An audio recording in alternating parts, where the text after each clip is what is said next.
अस्सलामुअलैकुम। आज का हमारा टॉपिक होगा फैमिली प्लानिंग। ऑब्जेक्टिव जो हम इसमें कवर करेंगे: family planning definition, advantages of family planning, methods of family planning, contraceptive methods in females and males, natural family planning methods, constraints of family planning in Pakistan and last में what is family planning counselling. आगे discuss करेंगे कि family planning में किन किन चीज़ों को हमने देखना होता है: and hunger and poverty, increase education, empower women, improve करना है इन्फेंट की हेल्थ को, इम्प्रूव करना है मैटरनल हेल्थ को, डिक्रीज़ करना है HIV जो कि human immune virus and ads acquired immune deficiency syndrome है, और save the environment and support partnerships. Next हमारे पास आ जाता है फैमिली प्लानिंग की डेफिनेशन। फैमिली प्लानिंग क्या रेफ़र करता है नेचुरल या आर्टिफिशियल बर्थ कंट्रोल मेथड्स जो आपके अलाउ करते हैं कि कितना आपकी फैमिली का साइज़ होना चाहिए और कितना आपके बच्चों के बीच में गैप होना चाहिए। एडवांटेजेस ऑफ फैमिली प्लानिंग क्या है? First of all, family planning help करता है आपको प्रिवेंट करने में कंसेप्शन कहते हैं कि प्रेग्नेंट होने को, सही रिड्यूस करता है आपका रिस्क ऑफ प्रेगनेंसी।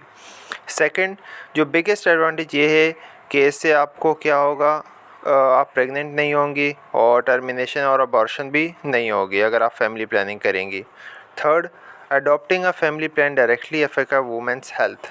अडॉप्टिंग कोई बच्चा अडॉप्ट कर रही हैं तो वुमेंस की हेल्थ पे भी असर पड़ेगा, और इसको प्रिवेंट करने के लिए, अनप्लैंड प्रेगनेंसीज़ को रोकने के लिए या सिब्सिक्वेंट अबॉर्शंस को ख़त्म करने के लिए फैमिली प्लानिंग की जाती है। नेक्स्ट हमारे पास आता है रिस्ट्रिक्टिंग फैमिली साइज़। सही, फैमिली साइज़ अगर आपका छोटा होगा तो इजीली आप रिसोर्सेज, खाना उनको दे सकते हैं, प्रोवाइड कर सकते हैं। अगर आप किसी अडॉप्टिंग फैमिली मेम्बर मेथड इस्तेमाल कर रहे हैं कि आप किसी बच्चे को गोद ले रहे हैं यतीम खाने से, तो वो भी आप अच्छा है, उसको आप अच्छे से पढ़ा लिखा सकते हैं, उसकी प्रॉपर एजुकेशन कर सकते हैं और उसकी सारी ज़रूरियात पूरी कर सकते हैं। नेक्स्ट हमारे पास मेथड्स ऑफ फैमिली प्लानिंग हमारे पास स्पेसिंग में ज़्यादा दो हैं: spacing methods and terminal methods. Spacing methods में हमारे पास नॉन हार्मोनल एंड हार्मोनल आ जाता है। नॉन हार्मोनल में हमारे पास 3 मेथड्स आ जाते हैं: natural methods, chemical methods and mechanical barriers. Hormonal methods में हमारे पास पिल्स आ जाती हैं। टर्मिनल मेथड्स में हमारे पास ट्यूबेक्टमी एंड वेसेक्टमी आ जाता है जो कि सर्जिकली स्टॉप किया जाता है। नेक्स्ट हमारे पास contraceptive methods in females. Contraceptive methods जो कि फ़ीमेल्स के अंदर यूज़ होते हैं वो वेरीज़ करते हैं, यानी कि devices, sexual practices, chemicals, drugs and surgical procedure perform किए जाते हैं। ऐसी डिवाइस जो कि वुमेन को प्रेग्नेंट होने से बचाए वो कॉन्ट्रासेप्टिव कंसिडर की जाएगी। फीमेल कॉन्ट्रासेप्टिव मेथड्स में हमें आगे आ जाता है कि डिफरेंट ऑप्शंस उनके पास होते हैं: birth control and family planning bye females. जो कि फीमेल कॉन्ट्रासेप्टिव्स में इसमें अवॉइडिंग अनवांटेड प्रेगनेंसीज आ जाती हैं, जिनमें हम 3 मेथड इस्तेमाल करते हैं। ये 3 मेथड हैं: स्पेसिंग मेथड्स जो कि नेचुरल एंड आर्टिफिशियल हैं, terminal methods and pregnancy vaccines. Abstinence, avoiding any kind of sex. Spacing methods में नेचुरल एंड फैमिली प्लानिंग। जो नेचुरल फैमिली प्लानिंग है बेस्ड करता है अवॉइडिंग क्वाइटस, जो कि सेक्सुअल इंटरकोर्स को आपने अवॉइड करना है फर्टाइल पीरियड के अंदर। ये जो मेथड है ये बेस होता है फिज़िकल साइंस और ovulation like basal body temperature and certain changes जो आपके बॉडी के अंदर हो रही होती हैं। और इसी का ए पार्ट है रिथम मेथड, जो कि कैलेंडर मेथड भी कहा जाता है, जो कि सेफ पीरियड मेथड है, जो कि नेचुरल मेथड डिपेंड करता है ओवोल्यूशन पे। ओवोल्यूशन आपकी होती है on the 14 day and ovum आपका वेएबल रहता है 48 टू 72 आवर्स, यानी 2 से 3 दिन तक आपका ओवम यूट्रस के अंदर रहता है, फेलोपियन ट्यूब के अंदर, जो कि फर्टिलिटी के लिए तैयार होता है। उस दौरान आपने सेक्सुअल इंटरकोर्स नहीं करना ताकि आप प्रेग्नेंट ना हों। एडवांटेज इसका क्या है? मोस्ट नेचुरल है।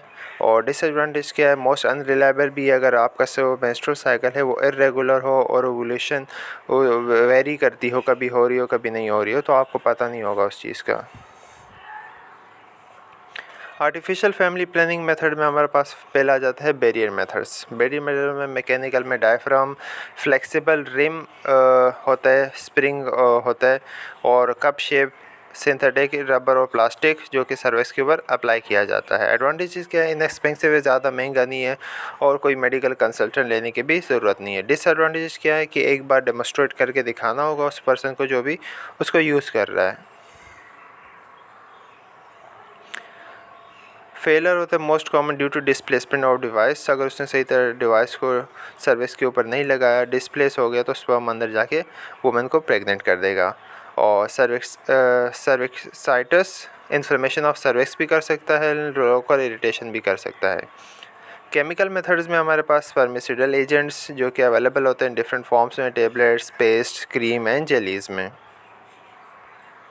एडवांटेज क्या होता है इनका? इनएक्सपेंसिव, ये भी महंगे नहीं होते, टॉलरेट कर सकता है बंदा, और प्रोवाइड करता है गुड प्रोटेक्शन। डिसएडवांटेज क्या है? मैसीनेस, बहुत ज़्यादा मैसीनेस हो जाता है, यानी कि जिसको हम कहते हैं ना गंदा एरिया हो गया, लोकल इरिटेशन कॉज कर सकता है एंड बर्निंग सेंसेशन कर सकता है। नेक्स्ट हमारे पास स्टेरॉयडल जो कि ओरल कॉन्ट्रासेप्टिव पिल्स हैं, OCP इनकी शॉर्ट फॉर्म में, रिकमेंड किया जाता है यंगर एज ग्रुप में 35 ईयर्स तक। पोस्ट क्वार्टर पिल्स जो कि 72 आवर्स तक आपको प्रोटेक्ट करती हैं, और इसकी 2 combined pills immediately follow by 2 pill after 12 hours. 2 combined pills लेनी है, उसके बाद 12 घंटे बाद 2 और पिल लेनी है। इंडिकेशन क्या है? ऑनलाइन एमरजेंसी सिचुएशन में आपने ये इस्तेमाल करनी है। एडवांटेजेस क्या? 100% इफेक्टिव होते हैं। डिसएडवांटेज क्या है कि hypertension, thromboembolism, metabolic effect, diabetes and obesity, carcinogenic effect breast and cervix में कैंसर कर सकता है, या इन्फेक्शन कर सकता है, इन्फ्लेमेशन कर सकता है। कॉन्ट्राइंडिकेशंस क्या है? Women having carcinoma of breast and uterus, यानी अगर उसको कैंसर है ब्रेस्ट यूट्रस का तो वो यूज़ ना करे। लिवर डिजीज़ अगर उसको, या हाइपरलिपिडीमिया है जो कि एज ग्रुप अब जिनकी एज 35 ईयर से ज़्यादा है, वो भी इसको यूज़ ना करें। डिपोर्ट प्रिपरेशन यानी कि इंजेक्टेबल या ऑयली सोल्यूबल गिवन इंट्रामस्कुलरी सोल्यूशन दिया जाए जिसके अंदर प्रोजेस्ट्रॉन एंड मेट्रोप्रोजेस्ट्रॉन मौजूद होता है। एसीटेट DMPA जो कि IM एवरी 3 to 6 मंथ्स लगाया जाता है, 150 to 400 mg दिया जाता है। एंड नॉर्थिरियोन एनेंथेट NET-EN जो कि IM एवरी 3 मंथ्स दिया जाता है, 200 mg। And combined both progesterone and estrogen लगाया जाता है, ये Depo Provera and Novaject. Subdermal implants जो कि टाइप्स होती है, नॉर प्लांट जो कि 6 फ्लेक्सिबल साइलेस्टिक सिलिकॉन ट्यूब्स होती हैं, 35 mg इनके अंदर प्रोजेस्ट्रॉन मौजूद होता है। नॉर प्लांट जो 2x2 रॉड्स ऑफ लेवोनॉर्जेस्ट्रोल होते हैं जो कि location beneath skin of arm और फोर आर्म, जो कि कॉन्ट्रासेप्शन 5 से 6 साल अगर किसी ने कॉन्ट्रासेप्टिव या प्रेगनेंसी कंसीव नहीं करनी है, प्रेग्नेंट नहीं होना है, तो वो ये मेथड इस्तेमाल कर सकती हैं। नेक्स्ट हमारे पास आ जाता है इंट्रायूट्राइन कॉन्ट्रासेप्टिव डिवाइस IUCD जो कि आइडियल कैंडिडेट है, जो कि बॉर्न करता है 1 चाइल्ड को, और इनकी ये रोकता है, इंट्रायूट्राइन डिवाइस यूट्रस के अंदर डाला जाता है जिससे स्पर्म्स को एंट्री को रोकता है। नॉर्मल मेंस्ट्रुअल साइकिल एंड इसमें नो पेल्विक इन्फ्लेमेशन इसमें कभी कभार हो भी जाती हैं। टर्मिनल मेथड्स जो कि सर्जिकल मेथड्स हैं, ट्यूबेक्टमी जी में फेल्लोपियन ट्यूब्स क्या होते हैं, कट कर दी जाती है, उनके एंड्स एनलिजिएटेड एंड ब्राइड कर दिए जाते हैं। Laparoscopic occlusion tubes occluded using silicone rubber band से उनको कर दिया जाता है, या रिंग्स या क्लिप्स लगा दी जाती हैं। ये क्विकर सिंपल मेथड है और इसके लिए हॉस्पिटलाइजेशन की ज़्यादातर नीड नहीं होती है। टर्मिनल मेथड जो कि सर्जिकल मेथड्स हैं, हमने अभी पीछे डिस्कस ट्यूबेक्टमी, जिसमें जो ट्यूब आपको दिख रही है इसमें क्या इसको क्लिप लगा दी जाती है या इसको कट कर दिया जाता है। लेप्रोस्कोपिक ऑकल्यूजन जिसमें ट्यूब्स होती हैं सिलिकॉन या रबर बैंड से क्लिप कर दी जाती हैं, ये क्विकर सिंपल मेथड होता है। Pregnancy vaccines under experimental trials 2 types, active immunisation sub units of HCG antibodies against beta HCG destroy HCG production. सही है, इसमें इम्यूनाइजेशन भी की जा सकती है इसके लिए अगर उसको HCG एंटीबॉडीज़ दी जाएं, जाके HCG प्रोडक्शन जो कि बेबी को फर्टिलाइज होने में मदद देती हैं उनको ये डिस्ट्रॉय कर देगी। Contraceptive methods in males, male contraceptive में जिनको आपको मेल बर्थ कंट्रोल भी कहा जाता है, ये जो मेथड है प्रिवेंट करता है प्रेगनेंसी को सोलरली मेल फिजियोलॉजी के अंदर, जो कि most common kind of male contraceptive में हमारे पास कॉन्डम्स एंड वेसेक्टमी आ जाता है। Contraceptive methods in males, first of all तो abstinence, avoid any kind of sex. उसमें स्पेसिफिक मेथड्स में natural and artificial, terminal methods, miscellaneous यानी कि अदर मेथड्स जो टोटके हम इस्तेमाल करते हैं। तो फर्स्ट आता है spacing methods, natural and oldest method of voluntary fertility. ये विड्रॉवल, जो भी मेल है अगर वो इजैकुलेट कर रहा है तो वुमन के बॉडी से बाहर इजैकुलेट करे, वजाना या यूट्रस के अंदर ना करे। बैरियर मेथड्स में हमारे पास कॉन्डम्स जो कि मोस्ट वाइडली यूज़ होता है और STD से भी आपको बचाता है। ये फाइन लेटेक्स शीट होती है। एडवांटेज क्या है, ईज़िली अवेलेबल होता है, सेफ़ होता है, इनएक्सपेंसिव, ज़्यादा महंगा नहीं होता और डू नॉट इसके लिए कोई मेडिकल कंसल्टेशन की ज़रूरत नहीं है। प्रोवाइड करता है protection against STDs, sexually transmitted disease से बचाता है आपको कॉन्डम। डिसएडवांटेज क्या है, स्लिप कर जाता है कभी कभी, यानी कि अंदर ही रह जाता है वजाइना के, और टेयर ऑफ कर देता है, इंटरफेरेंस करता है सेक्सुअल सेंसेशन को। केमिकल मेथड्स में हमारे पास आ जाता है स्पर्मिसिडल, जो कि केमिकल होता है जो कि प्रिवेंट करता है स्पर्म को फ्रॉम मूविंग, और ये अवेलेबल होता है डिफरेंट फॉर्म्स हैं ड्रग्स में, यानी कि creams, films, forms, gels and suppositories में। एंटी स्पर्मेटोजेनिक ड्रग्स जो कि इनहिबिट करता है स्पर्मेटोजेनेसिस को, इसमें मेल पिलाता है गॉसिपॉल। सेकंड में हमारे पास hormonal preparation, testosterone with danazol या साइप्रोटेरोन एसीटेट, और थर्ड में calcium channel blockers, nifedipine. Advantages क्या है, neither hormone nor anti hormonal activity करता है, no change in libido and potential. Libido का क्या है, डिज़ायर्स फॉर सेक्स। डिसएडवांटेजेस क्या है, परमानेंट एजियोस्पर्मिक आफ्टर 6 मंथ्स, ये 6 मंथ्स के बाद इनकी परमानेंट डिसएडवांटेज भी, इनफर्टिलिटी भी कॉज कर सकता है। टर्मिनल मेथड्स में हमारे पास वैसेक्टमी आ जाता है। वैसेक्टमी क्या है, ये यानी कि form of out patient surgery है जो कि मेन को दी जाती है। वैसेक्टमी क्या है, जो कि वो ट्यूब्स जो कि कैरी करती हैं स्पर्म को टेस्टिस से यूरेथ्रा तक, जो कि वास्ट डिफरेंस है, उसको कट कर दिया जाता है, जिसकी वजह से स्पर्म एंटर ही नहीं होगा, यानी कि इजैकुलेट ही नहीं होगा। ये पिक्चर में आप देख सकते हैं, ये जो वास्ट डिफरेंस है इसको कट कर दिया जाता है सर्जरी, और इसके लिए हॉस्पिटलाइजेशन की भी ज़रूरत होती है और रिकवरी की भी। अफेक्टिवनेस इसकी स्टरलाइजेशन की बोथ मैन एंड वुमेन के अंदर 99% तक है, लेकिन 1% तक चांस है कि मेडिकल के एक्सीडेंट हो सकता है। एडवांटेज क्या है इसके, सिंपल, फास्ट, लेस एक्सपेंसिव, यानी कि आसान, बहुत जल्दी एंड बहुत महंगा नहीं है, उसके लिए कोई कम हॉस्पिटलाइजेशन की नीड पड़ती है। डिसएडवांटेज क्या है कि 0.15% स्पॉन्टेनियस रिकैल्सिलाइजेशन ऑफ कल्टेड वेसल्स या ऑटो इम्यून रिस्पॉन्स, यानी कि जो हमने पीछे देखा है कि जिसमें हमने यहाँ पे हमने देखा कि जिसमें वास्ट डिफरेंस हमने कट कर दी थी, कुछ रेयर केसेस में क्या होता है, मेल्स के अंदर ये दोबारा जुड़ जाती हैं, से ऑटो इम्यून रिस्पॉन्स की वजह से दोबारा जुड़ जाती हैं और मेल दोबारा फर्टिलिटी कॉज कर सकते हैं।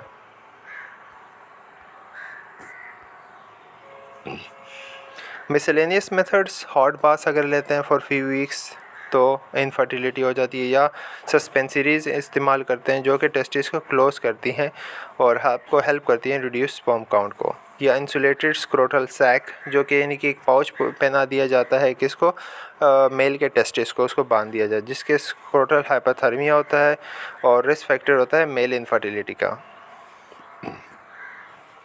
मेल कॉन्डम्स जो कि थिन शीट होती है, जो कि कीप करती है स्पर्म को entering from a women body, और ये लेटेक्स से बने होते हैं, नेचुरल एंड लैब स्किन से। कॉन्डम्स बेस्ट वर्क करते हैं विद वजाइनल स्पर्मिसाइड जो कि उस स्पर्म्स को आगे मूव करने नहीं देते या उनको किल कर देते हैं। Natural family planning methods, avoiding any kind of sex during fertile period, जो कि यानी कि आपने अवॉइड करना है any kind of sex fertility period के दौरान या फर्टाइल पीरियड के दौरान। जो भी वुमेन है वो रेगुलर मेंस्ट्रुअल साइकिल है 9 और more days each month when she is able to get pregnant. और जो फर्टाइल डेज़ हैं वो 5 से 5 days before and 3 days after ovulation से ही आप ये इनका फर्टाइल पीरियड ज़्यादा होता है।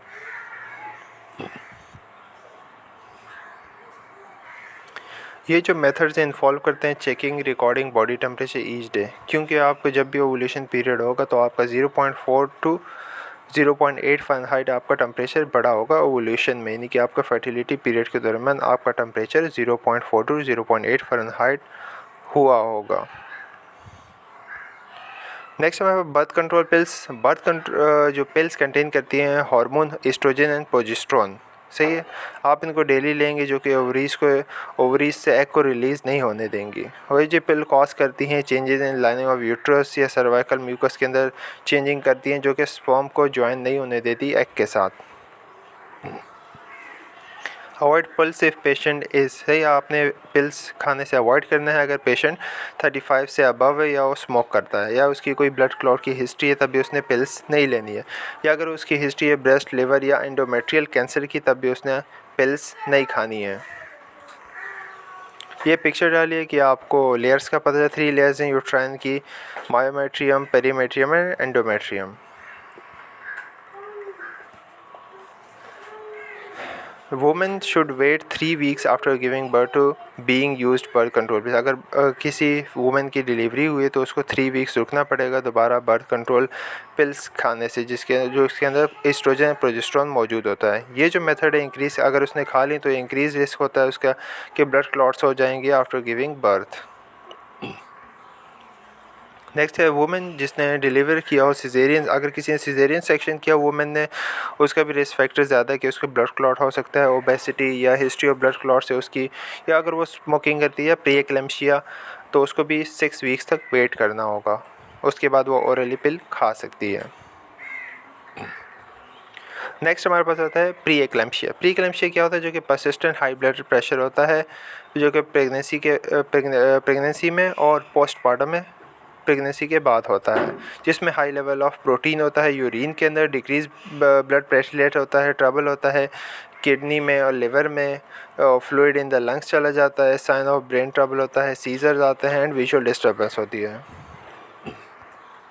फीमेल कॉन्डम, जो ये कॉन्डम वो कॉन्डम जो कि फ़ीमेल अपने वजाइना के अंदर पहनती हैं, ये स्पर्म को क्या करता है? रोकता है उसके यूट्रस के अंदर जाने से और फेलोपियन ट्यूब तक जाने से। ये एक thin flexible man made rubber होता है जो कि पैक्ड होता है लुब्रिकेंट के साथ। पाकिस्तान के अंदर जो फीमेल कॉन्डम अवेलेबल है वो FC2 है। किस तरह वेयर किया जाता है? Wrapper, female condom, flexible rings, applicator. Second image है,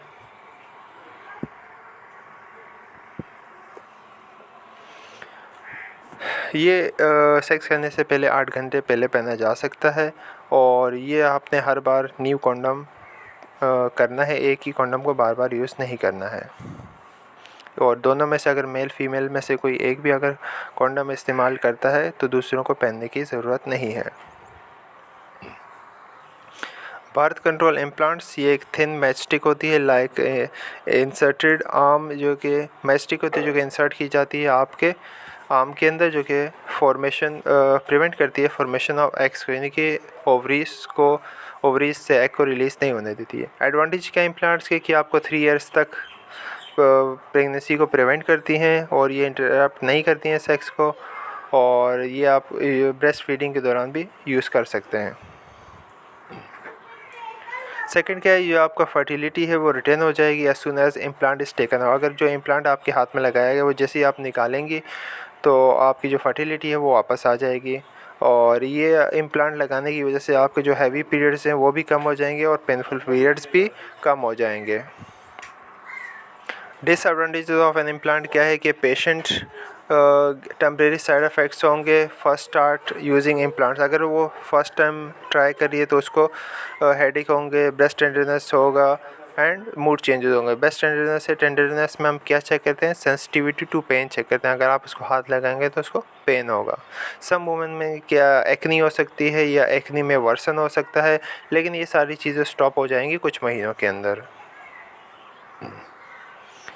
और इसके लिए ये स्मॉल प्रोसीजर है जो कि फ़िट करता है रिमूव इट में, कि स्मॉल प्रोसीजर है जो कि लगाने में और निकालने में इजी है। जो कि इम्प्लांट है वो आपको सेक्सुअली ट्रांसमिटेड डिजीज़ से नहीं बचाता, यानी कि एसिडिस इन्फेक्शन से आपको नहीं बचाता है। कॉन्ट्रासेप्टिव इंजेक्शंस जो कि कंटेन करती हैं प्रोजेस्टेरोन हार्मोन, जो कि सिमिलर होता है नेचुरल प्रोजेस्टेरोन के, जो कि वुमेन प्रोड्यूस करती हैं उनके ओवरीज़ के अंदर। और दो टाइप्स ऑफ इंजेक्शन होते हैं। डेपोप्रोवेरा प्रोटेक्ट्स फ्रॉम प्रेगनेंसी 12 वीक्स तक प्रोटेक्ट करता है एंड नॉर्सिटेरेट प्रोटेक्ट करता है 8 वीक्स तक। और ये दोनों इफेक्टिव हार्मोनल मेथड्स हैं कॉन्ट्रासेप्टिव के। एडवांटेजेस ऑफ कॉन्ट्रासेप्टिव इंजेक्शन क्या है कि female don't have to think about contraceptive as long as the injection last. से ही एक इंजेक्शन आपको कितने तक, जो डेपो-प्रोवेरा है वो आपको प्रोटेक्ट करता है 12 वीक्स तक और नॉर्सिटेट आपको प्रोटेक्ट करता है 8 वीक्स तक। तो जब तक ये वुमेन ये लगाए होंगे तो उसको कोई ज़रूरत नहीं है कोई और कॉन्ट्रासेप्टिव यूज़ करने की। ये इंटरप्ट भी नहीं करता सेक्स के दौरान, इनकी कोई आपको प्रॉब्लम पेश नहीं आती इसमें। और ब्रेस्ट फीडिंग में भी आप इसको यूज़ कर सकते हैं। जो कि डेपो-प्रोवेरा एंड नॉर्सिटेट है ये नॉट अफेक्टिव बाय अदर दूसरी मेडिसिन से भी ये अफेक्ट नहीं होते हैं। और ये रिड्यूस करेंगे आपके हैवी एंड पेनफुल पीरियड्स, आपको हेल्प करेंगे प्री मेंस्ट्रुअल सिम्टम्स में भी। और ये गुड मेथड है। और अगर कोई एस्ट्रोजन लाइक कंबाइंड पिल्स या कॉन्ट्रासेप्टिव पैच या वजाइनल रिंग अगर नहीं इस्तेमाल कर रहा तो ये एक अच्छा मेथड है कॉन्ट्रासेप्टिव इंजेक्शन का। डिसएडवांटेजेस क्या है कॉन्ट्रासेप्टिव इंजेक्शन के? कि रेगुलर ब्लीडिंग कर सकता है कुछ मंथ्स तक। और अगर आप इंजेक्शन को स्टॉप करेंगे नहीं, आप जब इंजेक्शन को लगाना स्टॉप करेंगे तो उसके बाद आपको इरेगुलर ब्लीडिंग कर सकता है। और ये वेट भी, यानी कि आपको थोड़ा वेट भी आपको पड़ सकता है डेपो-प्रोवेरा से। और जो इंजेक्शन वर्क करता है 12 to 8 weeks depending on which type of year कि आप कौन सा इंजेक्शन लगा रहे हैं, कि वो 12 वीक्स तक काम करेगा एज अ कॉन्ट्रासेप्टिव या 8 वीक्स तक। It can not be remove from your body. आप इंजेक्शन आप लगा रहे हैं तो आपकी बॉडी से रिमूव नहीं किया जा सकता। और इसके साइड इफ़ेक्ट्स भी हैं, तो आपको प्रिपेयर रहना होगा अगर आप इसको इस्तेमाल करना चाहते हैं और उसके साइड इफ़ेक्ट्स के लिए भी। और ये डिले कर सकता है up to 1 year before the return of your periods and fertility after stopping the injection. यानी कि अगर आप इंजेक्शन लगाना स्टॉप भी कर देंगे तो हो सकता है कि 1 ईयर के बाद आपकी फर्टिलिटी वापस आए। कॉन्ट्रासेप्टिव इंजेक्शन जो है ये आपको प्रोटेक्ट नहीं करते सेक्सुअली ट्रांसमिटेड डिजीज़ से। इसके लिए आप लोगों को कॉन्डम ही यूज़ करने होंगे। बर्थ कंट्रोल स्पंज, जो कि today sponge soft and round sponge होता है जो कि इंसर्ट किया जाता है डीप इन द वजाइना, जो कि अवॉइड करता है प्रेगनेंसी को।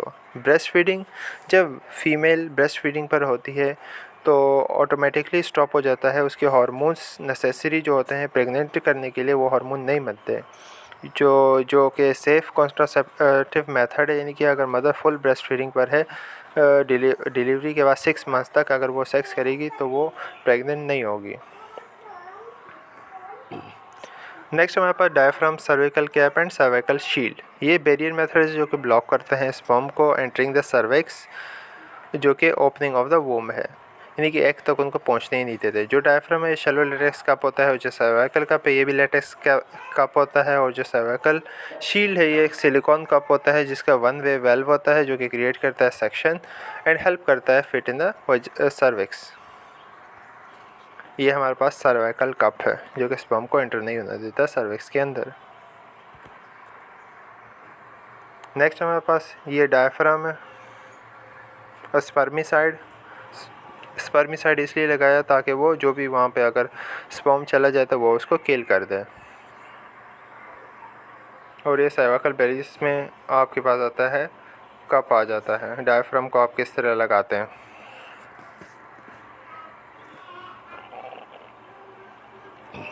जो डायफ्राम एंड सर्वाइकल कप है ये डिफरेंट साइज़ के आते हैं, तो आपको डॉक्टर के पास जाके फ़िट करवाना होगा कि आपका कौन सा साइज़ है या आपकी कौन सी साइज़ है। और जो सर्वाइकल शील्ड है ये एक ही साइज़ की आती है और इसके लिए आपको फ़िटिंग की भी ज़रूरत नहीं है, सब में फ़िट हो जाता है।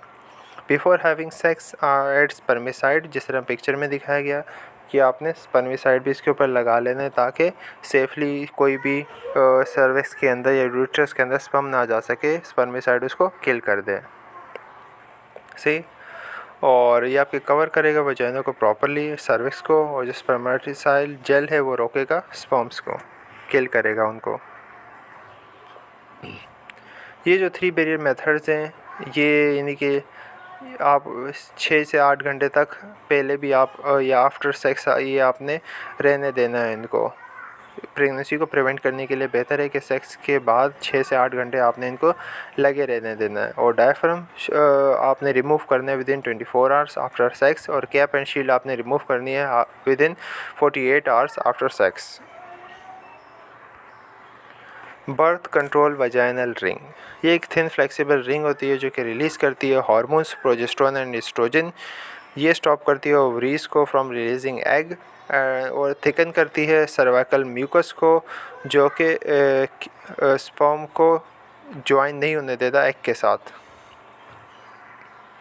ये वजाइनल रिंग है कि जिसमें आपने कंफर्टेबल पोजीशन चूज़ करनी है, उसको प्रेस करना है अपोजिट साइड्स में, एंड वजाइनल रिंग टुगेदर और इंसर्ट कर देना है।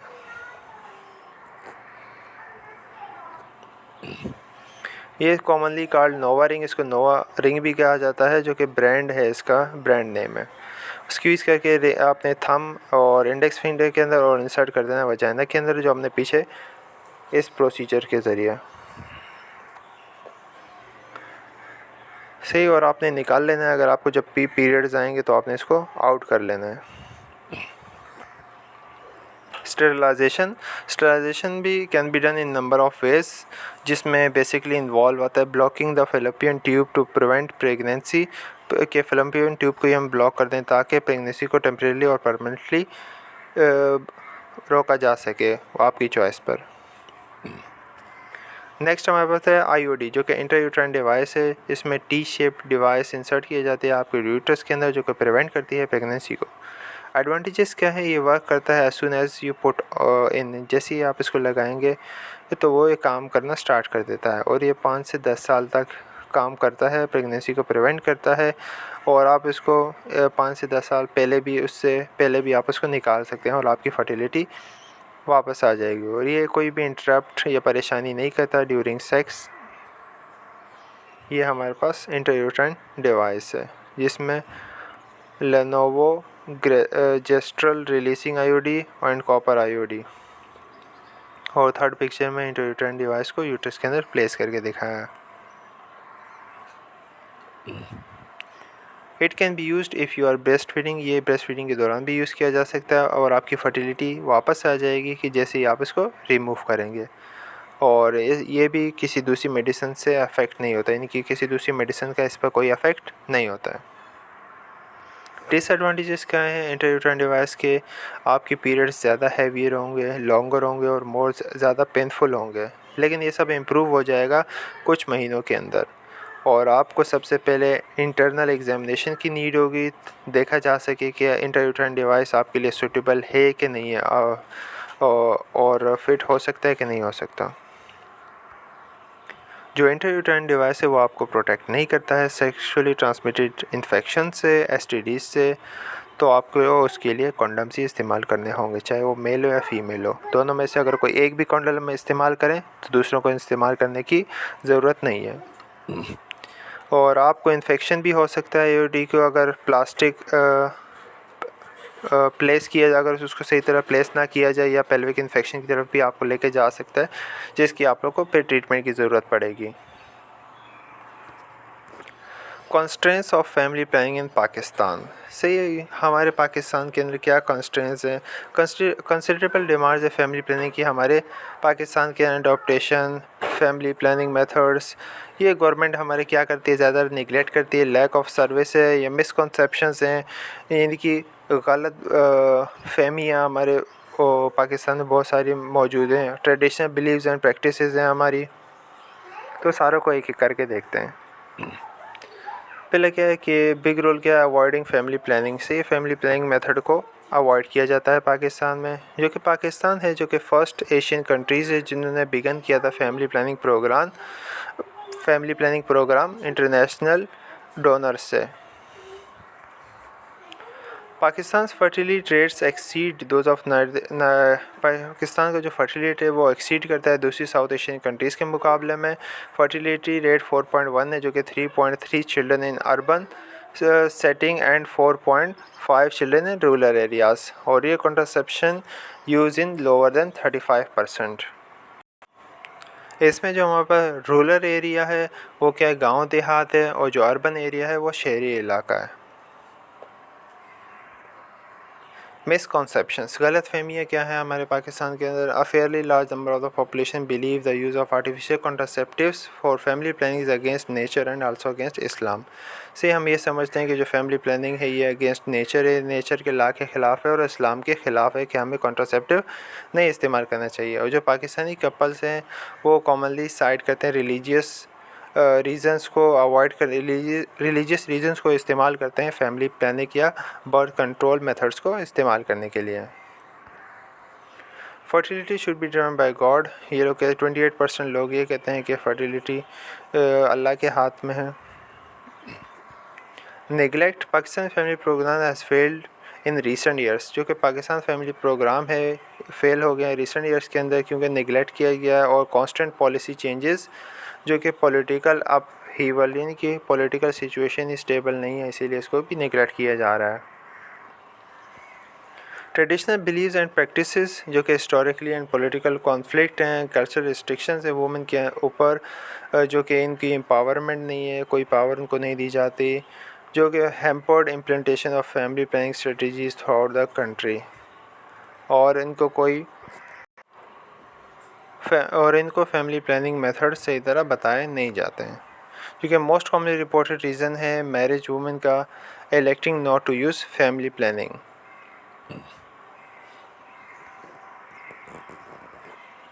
यह अपोजिशन होती है कि use by the women her husband others और परसीव रिलीजियस प्रोहिबिशन 28% जो इनको इस्तेमाल करने से रोकते हैं।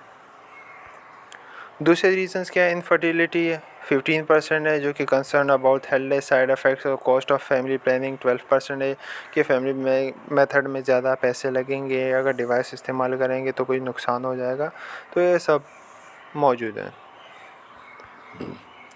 अब क्या है what is family planning counselling. Family planning जो कि नर्सेज प्रोवाइड करती हैं इंडिविजुअल को, काउंसलिंग करती हैं मेल को फीमेल को, एडोलेसेंट को, फैमिली प्लानिंग क्लाइंट्स को से रिगार्डिंग बेसिक एनाटॉमी फिजियोलॉजी उनको बताई जाती है, ह्यूमन रिप्रोडक्शन किस तरह काम करता है, कॉन्ट्रासेप्टिव मेथड्स कौन से हैं, प्रेगनेंसी टेस्टिंग किस तरह की जाती है, प्रेगनेंसी के ऑप्शन कौन से हैं, एंड अप्रोप्रिएट ट्रैवल कौन सी उनको सही जगह पे जिस चीज़ की उनको ज़रूरत है उनको सही जगह पे भेजते हैं या रेफ़र करते हैं। स्टेप्स ऑफ फैमिली काउंसलिंग क्या है, इसमें हमने गैदर करना है। जी से ग्रीट द क्लाइंट, ए से ask the client about themselves कि उनकी नीड्स क्या है, डब्ट्स क्या है, कंसर्न्स क्या है, क्वेश्चन क्या है उनके जो वो जिनका वो आंसर चाहते हैं। टी से क्या आएगा, tell them all about family planning methods. H से आपने उनको हेल्प करना है to choose a method. E से आपने एक्सप्लेन करना है how to use a method. R से अपॉइंट करना है return visit for follow up, क्योंकि कोई भी आप उनको मेथड बनाते हैं फॉलो अप आपने करवाना होता है। ये हमारे पास THER जो कि आपने बताना होता है, tell them all about family planning methods. S से आपने help them to choose a method. A से explain how to use a method and A से appoint a return visit for follow up. Role of nurses in motivating and counselling the client for family planning in community settings. Community health nurses जो कि generally play करती हैं major role in disseminating contraceptive information and providing contraceptive services से contraceptive methods के बारे में information देना और उनको एजुकेट करना है कम्युनिटी हेल्थ नर्सेज का काम है। और जो रोल ऑफ नर्सेज हैं फैमिली हेल्थ प्लानिंग के अंदर वो क्या है, हेल्प करना है अपने क्लाइंट को to make and arrive at informed and well considered voluntary choice about their fertility. सही है, आपने उनसे पूछना है कि कब वो चाहते हैं कि उनकी फर्टिलिटी हो और कब वो प्रेग्नेंट होना चाहती है वुमेन। हेल्प करना है आपकी क्लाइंट को डिज़ायर्ड नंबर ऑफ़ चिल्ड्रन कि वो कितने बच्चे चाहते हैं और कब चाहते हैं कि कब उनके बच्चे हों। एक्सप्लेन करना है आपने how different contraceptive methods work and explain. सही है कि किस तरह कॉन्ट्रासेप्टिव मेथड कौन कौन से मेथड्स हैं और किस तरह वो काम करते हैं आपने उनको बताना है। शेड्यूल करना है आपने उसको अगर वो लोग ओरल कॉन्ट्रासेप्टिव ले रहे हैं। जो नर्स है उसने डिस्क्राइब करना है procedure to be followed in an abortion is short. अगर कोई अबॉर्शन के बाद कौन सा प्रोसीजर कर सकते हैं या कोई ब्रिंग अप ऐसा टॉपिक हो सबसीक्वेंट कॉन्ट्रासेप्शन अगर हो जाए। अबॉर्शन के बाद the nurse should provide individualize instruction. Abortion के बाद इंडिविजुअलाइज इंस्ट्रक्शन देनी है कॉन्ट्रासेप्शन मेथड्स की with attention to circumstances of contraceptive failure कि कॉन्ट्रासेप्टिव मेथड आपने कौन सा इस्तेमाल किया था, किस तरह फेलियर की तरफ किया कि आप प्रेग्नेंट हो गई और आखिर में आपको अबॉर्शन हो गई। ये सब आपने उससे पूछना है और आपने उनको समझाना है। एडवाइस करने हैं आपने to given the client who forgot to take a pill और यूज़ देयर मेथड। सही है कि आपने कोई जो आपको पिल्स लेनी थी वो 30 डेज़ में लेनी होती हैं। अगर वो पिल्स आपने मिस हो गई या कोई और मेथड आप इस्तेमाल कर रहे थे उसमें कुछ आपसे हो गया तो आप प्रेग्नेंट हो गई हैं। और आपने उनको बताना है कि condoms and vaginal methods should be explained. सही है, उनको बताना है कि कॉन्डम्स और वेजाइनल मेथड्स कौन से हैं, स्पेशली अगर आपका यंग क्लाइंट हो या कोई स्पोरेडिक सेक्स लाइफ हो। जिनकी स्पोरेडिक सेक्स लाइफ वो बंदे जो कि एक से ज़्यादा बार सेक्स करते हैं या एक से ज़्यादा पार्टनर्स के साथ सेक्स करते हैं। The nurse should inform the client about follow up. सही, नर्स ने बताना है क्लाइंट को फॉलोअप केयर आपने करनी है।